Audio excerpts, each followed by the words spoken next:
Raphaël, on est devant un nouveau terrarium ici à Paddy Park dans le Lot. Terrarium d'un serpent et d'un serpent venimeux. Oui. Et il se trouve que c'est en plus la dernière acquisition du parc. À l'heure actuelle, on tourne, donc on est en juin, début juin 2021. Oui. Voilà. Elles sont arrivées début mai, ouais. Mi-mai, je me rappelle plus, mais voilà, courant mai. Et donc, on est devant Cerastes cerastes, la vipère à cornes. La vipère à cornes, effectivement. Ouais. Tu connais ma première question? Oui. Est-ce que tu peux présenter cet animal? Oui, tout à fait. On est face à une espèce qui est désertique, essentiellement désertique. C'est un animal qui fréquente les zones, tout le nord de l'Afrique en fait, et qui est relativement fréquent dans certains secteurs. Il affectionne jusqu'au Moyen-Orient, je crois même, parce que tu l'as, je crois, dans certains pays du genre la Jordanie, des choses comme ça. Oui, tout à fait. On peut la croiser jusque là-bas, ouais. Alors, c'est un animal qui est assez particulier parce qu'il est sabulicole, c'est-à-dire qu'il affectionne particulièrement toutes les zones ensablées. Ouais. Et c'est un animal qui aime se réfugier dans ces zones-là. C'est donc une vipère, c'est un serpent solénoglyphe. Solénoglyphe, ça veut dire qu'on a un système mécanique assez complexe au niveau de la denture. Oui, tout à fait. On a donc deux crochets qui sont canaliculés, dans lesquels le venin va passer. On a des glandes à venin juste au-dessus avec des muscles qui permettent donc d'injecter un venin sous pression. Voilà, il y a les sillons, du coup, dans la denture. Alors le plus compliqué, le plus complexe sur cette denture, c'est que quand l'animal a la gueule fermée, les crochets sont repliés sur le palais. Et à partir du moment où l'animal ouvre la gueule, il peut injecter, parce que ces crochets vont se déployer pour injecter. Vous avez déjà vu effectivement les vidéos souvent comme ça de serpents solénoglyphes qui, en ouvrant la gueule, effectivement déploient, on a l'impression, leur crochet, comme ça. Et on peut dire que c'est le type de denture finalement le plus développé, j'ai envie de dire, oui, de loin, chez les venimeux. C'est la plus perfectionnée. Alors, il y a une vidéo, mon petit Python, je rappelle, du coup, sur tout ce qui est venin, etc. Je vous mets le lien, normalement par là, sur la tête de Raphaël. Mais du coup, voilà, c'est vrai qu'on part donc des aglyphes, on a vu aussi les opistoglyphes avec les ptérodons. Et donc, là, voilà. L'hétérodon est opistodonte. Opistodonte, excuse-moi. C'est pas grave. Fin de journée. et donc, là, ici, donc, voilà, on est sur un solénoglyphe. Oui, tout à fait. Serpent solénoglyphe, ouais. Taille maximum 80 cm. Bien souvent, ces animaux atteignent 60, 70. Il est rare de croiser à l'heure actuelle des individus de 80, mais c'est probable. Bien souvent, ce sont les femelles qui sont plus grandes. Un serpent qui a des écailles carénées. Alors les écailles carénées, ça veut dire que sur chaque écaille, on a une petite carène, donc c'est une espèce de petite protubérance au milieu. Ça ressemble un petit peu à une plume quand on le regarde de près. Et caractéristique de cette espèce, c'est qu'elle ne va pas hésiter à s'en servir pour faire du bruit. Donc ça peut dissuader. Et oui, on est toujours dans la communication avec les reptiles, souvenez-vous. Donc là, c'est aussi un moyen justement de dissuasion. C'est un système de défense passif. Et parce que c'est vrai qu'on évoque toujours les venimeux comme étant, tu sais, dans l'imaginaire un peu commun, c'est des serpents agressifs. Non, en fait, c'est aussi des serpents très défensifs, en fait. Ils ont ils ont tous leur façon de communiquer. Bien évidemment, le tout, c'est de comprendre un petit peu le message. Alors, dans la nature, les animaux comprennent rapidement entre eux. C'est vrai que nous, des fois, on n'est pas toujours au fait de comprendre ce comportement, mais une chose est sûre, c'est qu'une cerastès, si vous la surprenez ensablée, vous allez systématiquement la voir au dernier moment et c'est là que peut avoir lieu une sanction, en l'occurrence une morsure. Ouais. Quand elles sont à découvert, bien souvent, elles ont un réflexe, c'est de se frotter sur elles-mêmes en faisant un mouvement circulaire. Et donc de faire un bruit. Exactement. Et ces écailles carénées, en se frottant les unes contre les autres, font un bruit caractéristique. Attention, on peut l'entendre en fait. Donc c'est une façon de se manifester. Donc ça c'est une des caractéristiques de la cerastès. Vipère à cornes, donc en l'occurrence. Et oui, parce que du coup, on va rappeler aussi qu'elle a des protubérances, alors qui ne sont pas toujours très marquées. Alors même certaines en sont dépourvues. Parce que j'ai envie de dire qu'ici, si vous venez à Paddy Park, donc vous avez 3 individus. Oui, on a un mâle et 2 femelles, et on a un mâle avec des cornes, une femelle avec des cornes et une femelle sans cornes. Voilà. Alors il y a des scientifiques qui se sont penchés dessus en émettant diverses hypothèses. Une chose est sûre, c'est qu'on ne sait pas pourquoi à l'heure actuelle. Au sein de la même espèce, certains individus ont des cornes et d'autres pas. Ça n'a pas l'air du coup d'être dérangeant spécialement pour ceux qui n'en ont pas. Non, pas du tout. Ouais, pas du tout. Autre particularité, son déplacement. Oui, elle peut. Tout sauf anodin. Ouais, elle peut parfois adopter un mode de déplacement assez particulier, assez atypique, surtout quand il fait relativement chaud ou quand il faut franchir une dune. Alors explique-nous. Alors on appelle ça le sidewinding. C'est le fait de se déplacer en utilisant 2 points d'appui. Donc c'est un déplacement latéral. Ouais. Très particulier à voir. Ouais. Et c'est des animaux en fait qui, lorsqu'ils se déplacent, laissent des marques assez caractéristiques sur le sable. Un peu en vague, justement, comme ça. Voilà, tout à fait. Alors, ça leur permet d'avoir uniquement 2 points d'appui et qui ne sont jamais les mêmes puisque ces points d'appui se déplacent au fur et à mesure de la réactation de l'animal. Ça évite de se brûler puisqu'on a parfois des sables qui sont à 45, 50, voire plus en température. Bien sûr. Encore une fois, on parle de pays comme le Soudan, on parle de pays comme l'Égypte, on parle de pays où il fait très très chaud, surtout en période estivale. Exactement, ouais. Donc, il n'est pas évident pour elles de supporter ces températures-là, mais elles ont trouvé cette parade pour justement pouvoir se déplacer. Et pour elles, c'est aussi pour pouvoir gravir des dunes. Quand on cherche à gravir une dune de face et quand on est un serpent, si on cherche à serpenter de façon normale, ben, le sable descend en même temps et on a du mal à gravir. Alors que si on utilise cette technique des side-winding, donc une reptation latérale point par point, ben, ces animaux arrivent à franchir des dunes sans aucun problème. Ce qui évidemment dans leur milieu naturel est quelque chose de capital. Tout à fait. Et puis donc comme tu disais, qui leur empêche de se brûler parce que encore une fois on est sur un serpent qui là, maintenant va s'intéresser au deuxième comportement, c'est la façon de s'enterrer. Ouais, elles s'ensablent, ouais. De s'ensabler, pardon, excuse-moi, tu fais bien de me reprendre. Elles s'ensablent. Pourquoi est-ce que ce serpent va s'ensabler? Alors, tu as commencé à le dire tout à l'heure, je te laisse... Ouais, ça va lui servir déjà à se camoufler et à pouvoir adopter une embuscade en quelque sorte. Bien souvent, elles aiment s'ensabler au pied des petits arbustes ou éventuellement des petits éboulis rocheux parce que c'est des endroits où il y a des proies potentielles qui vont passer. Et ça leur permet aussi d'éviter de subir le rayonnement solaire et de cuire au soleil tout simplement. Donc le fait de s'ensabler, ça permet d'éviter la couche superficielle du sable qui est brûlante. Ouais. Si on se dissimule dessous, ça va être beaucoup plus intéressant pour elle. Voilà. Quand on parle de s'ensabler, du coup, c'est un phénomène pareil qui est observé super sympathique, on va pas se mentir. Ah, c'est assez intéressant rapide. à observer. Et donc, ça ondule un petit peu. C'est ça. Voilà. Elle va faire onduler son corps sur différentes parties et s'ensabler lentement. Alors, ça peut prendre 1 minute, 1 minute 30 pour s'ensabler complètement, mais c'est des animaux qui savent très très bien gérer leur corps pour ce genre de choses, quoi. Tout à fait, quoi. Et vraiment, si on a une descente comme ça, quoi, c'est assez atypique à voir. Alors, quand elles sont justement camouflées comme ça, elles peuvent adopter une dernière technique aussi, qu'on appelle le luring. Elles ne vont pas hésiter parfois à laisser dépasser leur queue et à agiter le bout de la queue à la manière d'un petit verre. Ouais. Ça peut servir à leurrer certains lézards ou éventuellement certains oiseaux, parce que dans la nature, elles se nourrissent de micro-mammifères et de lézards, mais de temps en temps, il peut lui arriver de prédater des oiseaux. Et donc effectivement, voilà, ce comportement, encore une fois, très développé et qu'on va retrouver chez aussi d'autres serpents. Ouais. Le fait le luring, comme tu dis, à savoir, voilà, avec la queue. Mais même chez les thamnophiles, on le retrouve. Je refais un petit, forcément, certains dans l'eau, d'accord, donnent, comme ça, font un leurre pareil avec la queue pour essayer de... C'est un phénomène des espèces mexicaines chez les thamnophiles séquesses. Ouais, on peut l'observer chez plein d'espèces. Moi, je l'ai observé sur du Morelia viridis. Je l'ai observé sur de l'Acrantophis dumerili, de l'Acrantophis madagascarensis. Donc des espèces qui vivent vraiment dans des endroits totalement différents. Donc c'est vraiment des adaptations en fait à... Et c'est incroyable, on voit l'intelligence. Exactement, la Chistrodon contortrix le fait aussi très très bien. Ouais. Tout à fait, qu'on présentera peut-être une autre fois à Palipark. Et puis ça permet surtout de dépenser peu d'énergie dans des milieux qui sont super hostiles. Donc si on peut attirer une proie facilement, sans dépenser d'énergie, c'est encore mieux, quoi. Et rendez-vous bien compte d'un truc, c'est que tout ça, c'est ce qu'on connaît.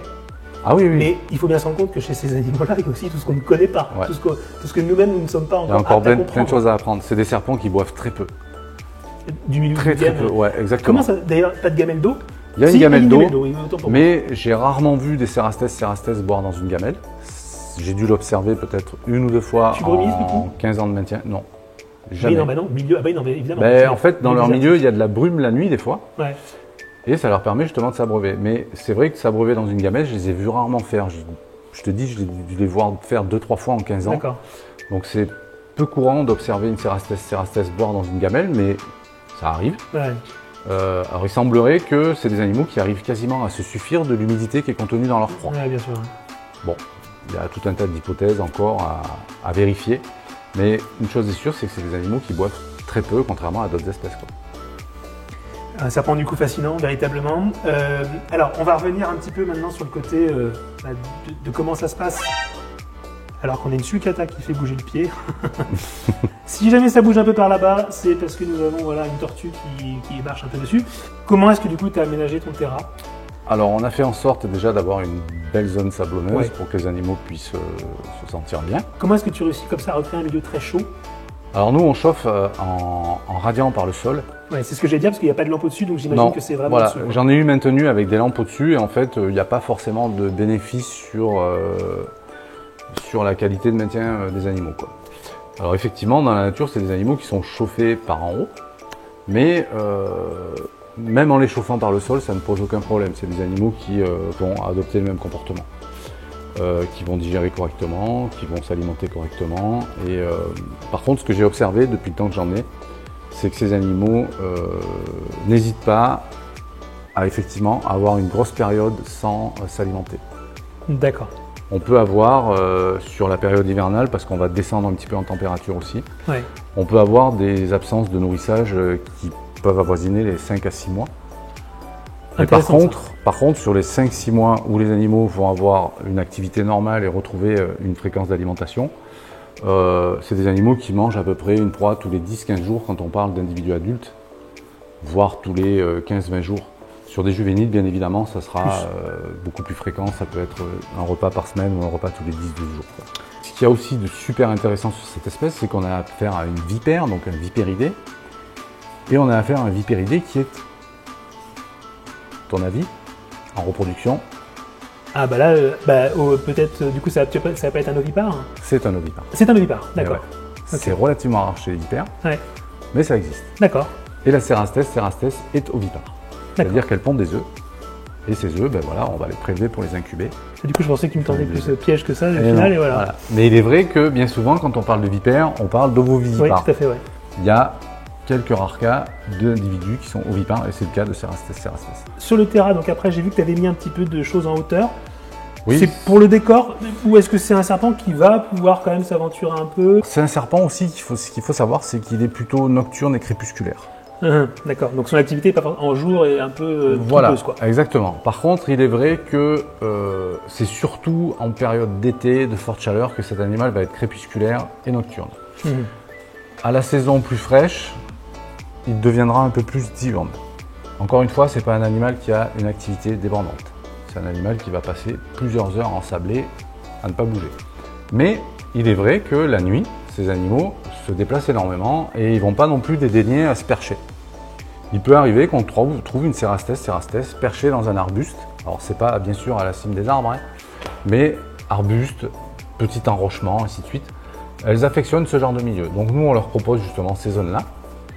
On a un arbuste sec, on a une souche, on a quelques rocailles. Et il est vrai que le soir... On va laisser le choix. Ouais, le soir, en fait, elles aiment bien se promener à leur guise. Et nous, voilà, on a essayé de faire en sorte qu'elles aient tout ce qu'il faut, quoi. Très bien. Voilà. Et écoute, maintenant, on va évoquer justement l'alimentation. Tu as déjà commencé à nous en parler, de toute façon. Oui. Globalement, moi, j'ai envie de dire, depuis donc, ici en captivité, sur quoi est-ce que vous les passez et comment est-ce que ça se passe en captivité par rapport à ces serpents-là? Alors, on leur donne essentiellement de la souris. En règle générale, ça pose aucun souci. On peut éventuellement, sur des individus un peu plus gros, leur proposer du poussin aussi. Moins riche. Exactement. Ouais. Et puis, c'est pas la Varié. nourriture, voilà, de temps en temps. Puis encore une fois, s'ils mangent des oiseaux, je veux dire, en nature, bon, enfin, quelque Voilà, part, tout à fait. Ouais, exactement. Alors, c'est assez marginal, c'est pas quelque chose qui leur arrive souvent, mais bien évidemment, s'il y a un oiseau qui vient se poser pour essayer de prédater le petit ver qu'il a vu, elles ne vont pas refuser. Et puis ça veut dire aussi que leur système digestif est adapté à ça, et que voilà, ça pose pas de soucis, quoi, on va dire, par rapport à ça. Il est vrai que dans la nature, c'est principalement sauriens, donc lézards et souris. Voilà. Donc nous, les lézards, on n'en propose pas en nourrissage, bien évidemment. Non, j'imagine ici, à Palipar, qui sont plutôt exactement. dans les terrains aussi. On les bichonne, voilà. Donc les souris, c'est plutôt des souris, ça pose aucun problème avec de la souris. D'accord. Les spécimens que vous présentez là ont quel âge? Alors c'est des animaux qui ont environ 3 ans, 3 ans et demi. Et un truc que je t'ai pas demandé par rapport à beaucoup d'animaux, oui. c'est quelle est leur histoire? Alors ces animaux, eux, sont issus d'un collègue qui est éleveur. Donc c'est un confrère qui est éleveur, c'est un particulier qui est habilité et qui nous a donc cédé ces animaux. Et pour certains d'entre eux, soit ils sont issus effectivement de la filière parc zoologique, ils sont soit nés en parc, soit nés chez des éleveurs. Mais on a pas mal d'exceptions à la règle, c'est-à-dire qu'on a des animaux qui peuvent être issus d'abandon de particuliers. De saisie. De saisie, exactement. Donc, soit des gens qui n'étaient pas habilités à maintenir ces animaux et à qui on a enlevé ces animaux parce qu'ils n'étaient pas maintenus dans de bonnes conditions. Ou alors, tout simplement, des propriétaires décédés et l'administration nous contacte pour justement placer les animaux. Et parce que bien sûr, hein, animal sous l'énoglyphe, on ne va pas confier ça à n'importe qui. Niveau législation pour détenir une vipère à cornes, certificat de capacité, autorisation d'ouverture de l'établissement obligatoire. Voilà. Exactement. On est sur le premier individu. Toute espèce confondue, venimeux. Évidemment, on est sur du venimeux, donc on est là-dessus. Espèce dangereuse. Tout à fait, et ce qui est bien normal d'ailleurs. Est-ce que tu supplémentes un peu? Alors je ne supplémente pas, c'est systématiquement des proies entières. Oui. Par contre, Cerastes a un comportement dont il faut extrêmement se méfier quand on ne connaît pas. C'est un serpent qui effectivement paraît totalement indolent parce qu'il peut rester des heures et des heures sans bouger. Mais il est doué d'une capacité à mordre dans différentes positions à une vitesse fulgurante. Elle peut très bien mordre sur le côté, elle peut très bien mordre en arrière, elle peut très bien mordre en avant. Donc elle a les yeux qui sont situés très haut quand même, hein, et ils sont toujours à fleur du sable quand elle est ensablée. Et pour ne rien vous cacher, même une proie qui arrive quasiment derrière, elle arrive à la distinguer. Et elle ne va pas hésiter à mordre en se retournant. Hein. Ouais. Donc la Cerastes, c'est un serpent quand même relativement vif et qui a une capacité à mordre dans toutes les positions assez impressionnante. Excusez-nous, on a encore des mouvements. On a notre cadreur personnel qui est en train d'effectuer quelque chose. Cadreur sur le kata. Ouais. Et donc du coup, alors on va revenir sur la morsure. Oui. Moi je t'ai vu par exemple positionner les caméras, on est en train de filmer aussi à l'intérieur du terrarium. C'est vrai que c'est une précaution. Enfin, on sent que c'est quelque chose qui est, tu sens. Enfin, ah oui, on peut pas chez les venimeux, il existe différents types de serpents, enfin voilà, du comportement. Eux, clairement, il faut rester très vigilant tout le temps. Oui, parce que comme je disais tout à l'heure, effectivement, leur allure indolente comme ça. On ne se rend pas compte, c'est vrai que lever sous le sable, on a l'impression qu'il se passe finalement pas grand-chose. Elles peuvent frapper à une vitesse fulgurante. Quoi. Et niveau du venin, j'imagine que c'est. C'est hémotoxique et cytotoxique, donc il faut voilà. éviter. Bon, effectivement. Non. Pas forcément sympathique. Non, pas du tout. Au niveau, donc, on a parlé terrarium, on a parlé alimentation. Et si on parlait un peu reproduction? Oui. Comment ça se passe chez Cerastes? On a évoqué déjà un peu, justement... le fait qu'elle soit ovipare. Exactement. Voilà. Alors après, comme beaucoup d'ophiliens, bien évidemment, c'est le cycle, que ce soit photopériode ou température, qui va cycler les animaux. Ouais, tout à fait. Une chose est sûre, c'est qu'encore une fois, il faut partir avec des animaux sains au niveau corpulence. Donc il ne faut pas s'amuser à reproduire des femelles qui sont un petit peu... En nature, moi j'aimerais juste te demander, parce que c'est quand même, juste avant qu'on revienne sur la captivité, oui. On est quand même sur les animaux qui vivent dans un biotope qui est très particulier avec des fortes chaleurs. Oui. Du coup, ça veut dire que le rut va se passer quand? On peut dire ça comme ça? Peut-être au printemps? Ouais. D'accord. Exactement. Donc quand c'est encore un peu frais. Et après ça, du coup, la ponte, justement, aura lieu quand? Alors, ou l'éclosion, parce que les juvéniles doivent pas vivre. Est-ce qu'ils naissent en plein été quand justement le calendrier est au max? Je pense qu'en fait les bébés naissent juste avant une saison un peu saison des pluies, quoi. Et du coup, ce qui correspondrait à l'automne. L'automne, d'accord. Ouais. Donc on va avoir comme ça un temps de développement assez long finalement. Ouais, alors encore une fois, les accouplements peuvent avoir lieu au printemps. Les femelles peuvent mettre leur ponte en incubation au début de l'été. Ouais. Et je dirais qu'on est sur une incubation qui dure entre 60 et 90 jours. Il faut que je vérifie. Mais c'est de cet ordre-là. Ouais. Et, voilà. Et les bébés sont quand même relativement costauds, hein, contrairement à ce qu'on peut penser. Combien de petits à peu près? On peut avoir des pontes qui avoisinent les 15-20 œufs. D'accord. Mais c'est vrai qu'on est plus proche des 10-12 pour les premières reproductions. Et après, j'ai envie de dire que en plus des animaux qui vivent dans ces conditions-là, c'est quand même... voilà. Oui, tout à fait. Ouais, c'est quand même assez prolifique. Et donc, tu nous parlais en captivité maintenant du fait, encore une fois, on le répète, d'accord, d'entretenir ces femelles notamment, par rapport à tout ça. Oui, bien évidemment, on ne met pas des femelles en reproduction si elles n'ont pas un poids de forme adapté, quoi. Ça va être la catastrophe. Soit elles vont pas assumer la ponte, soit elles vont pondre, mais ça va être très difficile de remonter la pente et dans certains cas, elles y restent, quoi. D'ailleurs, pour vous, il y a des projets au niveau de Cerastes, j'imagine que... Éventuellement, encore une fois, on a affaire à une espèce venimeuse. On n'est pas nombreux à être habilités en France à maintenir cette espèce. Il faut être sûr de trouver un débouché derrière, évidemment, pour ces animaux. Voilà, donc effectivement, quand on a des collègues ou des confrères qui sont intéressés par des reproductions, bien évidemment, il n'y a aucun problème, on cède gracieusement les animaux. Mais encore une fois, comme on est très peu, reproduire pour reproduire, à l'heure actuelle, c'est pas... voilà. Et d'ailleurs, en nature, elle est menacée, elle est comment? Alors, il y a des régions où effectivement, elle est menacée, bon peut-être de moins en moins, mais à une époque, il y avait il y avait des choses qui se pratiquaient, c'était de prélever des cérastès dans la nature pour les naturaliser et les mettre dans des cadres. Ah. Voilà. C'était relativement fréquent dans certains pays du Maghreb à une époque. Et il est pas rare encore de trouver des cérastès naturalisés. Pour les touristes et des trucs comme ça. C'est ça, voilà, exactement. Et c'était une pratique courante. Hein. Et bien évidemment, souvent, c'était de gros individus, voilà, des belles femelles. De 70, des belles femelles, c'est toujours la même chose. C'est-à-dire que les femelles, souvent, elles payent ce prix-là. C'est-à-dire leur taille. Elles sont plus corpulentes. Oui, voilà. oui, donc voilà. Hein. Donc oui, c'était une pratique courante à une époque. Je ne sais pas si ça se fait toujours. Après, c'est pas une espèce qui a un statut juridique de protection quelconque. Voilà, il n'y a aucun statut de protection sur cette espèce. Donc je ne pense pas non plus qu'elle soit spécialement en danger. Mais il est probable que alors en plus, elle a entre guillemets la chance de vivre quand même dans des zones où il y a très peu d'hommes.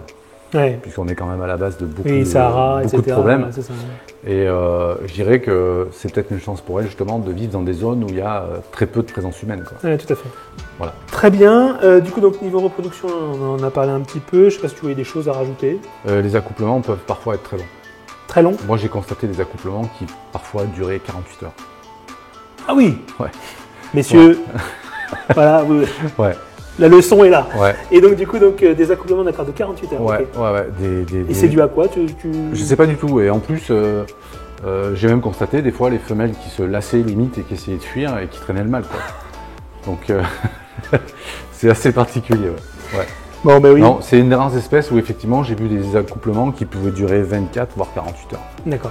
C'est bien souvent chez ces Josophidiens, on a des accouplements, ça dure un peu, ça se déloque et on n'en parle plus. Là non, j'ai déjà vu 48 heures collées, quoi. En nature, ces animaux-là vont rencontrer quel type de prédateurs? Parce que mine de rien, on est quand même sur des animaux qui sont particuliers. J'imagine que tu vas me citer notamment peut-être des oiseaux. Principalement des Mais rapaces. voilà, parce que j'allais dire, dans ce milieu-là, est-ce qu'il y a d'autres choses qui peuvent... Les fennecs aussi dans certaines régions. Ah oui, d'accord. Ouais, ça peut arriver, ouais. Mais c'est principalement des rapaces, ouais. D'accord, ok, très bien. Et encore une fois, quand elles se déplacent. Ouais. Parce que souvent, elles sont peu visibles quand elles sont ensablées, donc c'est plutôt elles qui arrivent à prédater les petits lézards qui ne font pas attention ou les micro-mammifères qui ne font pas attention. Mais bien évidemment, elles se font prédater aussi. Ouais. Et les varans aussi. D'accord. Ouais, il y a certaines régions où on a du varan griseus. Le varan griseus peut parfois s'en prendre à la Cerastes. Ouais. Ok, très bien. Très bien. Bah écoute, Raphaël, moi je te remercie encore une fois pour la qualité de tes explications et le côté complet. Bah écoutez, de rien, encore une fois, je ne sais pas tout. Bah surtout que c'est des espèces, à mon avis, encore une fois, où il reste énormément de trucs à apprendre. Tout à fait, exactement. Ouais. Restons humbles un peu en terrarium. Ah oui, complètement. Il y a encore surtout face à des animaux plein de choses à apprendre, plein de choses à observer. Oui, tout à fait. Et c'est vrai que c'est absolument... Enfin, encore une fois, je trouve que c'est un terrarium, tu sais, quand tu passes dans le parc. Alors, je ne vais pas dire que les autres sont pas intéressants, c'est pas le cas, hein, mais je trouve qu'il y a un truc qui se passe devant ces animaux-là, tu vois. Ouais. Très clairement. Donc venez les admirer ici à Paddy Park, venez justement voir un peu Cerastes, découvrir ce serpent qui est, encore une fois, vous voyez, je pense qu'on a su vous convaincre via les explications de Raphaël du côté absolument incroyable de cet animal-là. Et puis écoutez, voilà, nous on se retrouve très vite pour présenter autre chose sur Mon Petit Python. Pas de problème. D'ici là, on vous salue bien bas, vous et vos bêtes à écailles. On vous dit à très vite, à la prochaine. Ciao. À très bientôt.